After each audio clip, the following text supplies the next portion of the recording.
তো হচ্ছে এই মাছটার ওজন ছিল 3 থেকে 4 কিলো, কতটুকু দেখে বোঝা যাচ্ছে জানি না, সেখানে অর্ধেক দিয়ে হচ্ছে আমি মুড়ি মাখা ট্রাই করবো যাতে নষ্ট হলেও অর্ধেকটা হয়, ঠিক আছে? তো দেখতে থাকো। সো এখন আমি হচ্ছে সুন্দর করে ডালগুলো একটু ভেজে নেব। হ্যাঁ, আমি পুরো ডালটাও দিচ্ছি। এখন হচ্ছে এই ডালগুলো আমি সুন্দর করে একদম ভেজে নিব।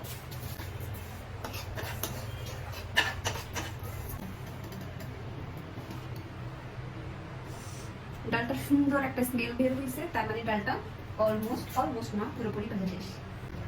অনেক সুন্দর একটা কালার আসছে। তো এখন আমি ডালটাকে ভিজিয়ে রাখবো এই 15-20-25 মিনিট, যতক্ষণ টাইম লাগে অন্যান্য ইনগ্রিডিয়েন্টস রেডি করতে, যতক্ষণ টাইম লাগে আমি ততক্ষণ এই ডালগুলো সুন্দর করে ভিজিয়ে রাখবো। অ্যান্ড হ্যাঁ, আমি হচ্ছে ইউটিউব দেখে হচ্ছে সুন্দর করে রেসিপিটা হচ্ছে আয়ত্ত করেছি, জানি না কতটুকু ভালো হবে।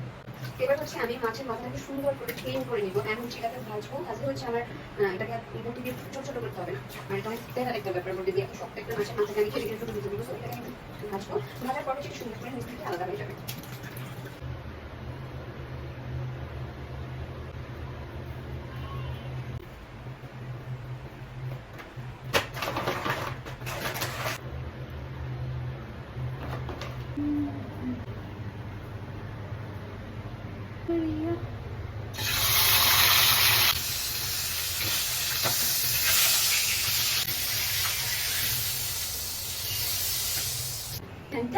সবকিছু রেডি করা শেষ। এবার হচ্ছে আমার রান্নার পালা, মানে একদম বেস্ট পার্ট।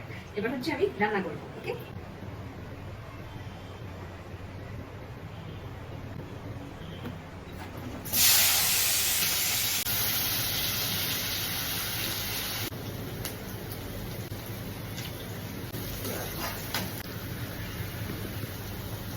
জিরা বাটা, আদা রসুন বাটা,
ফাইনালি আমার মুড়ি ঘন্ট ডান, ওকে?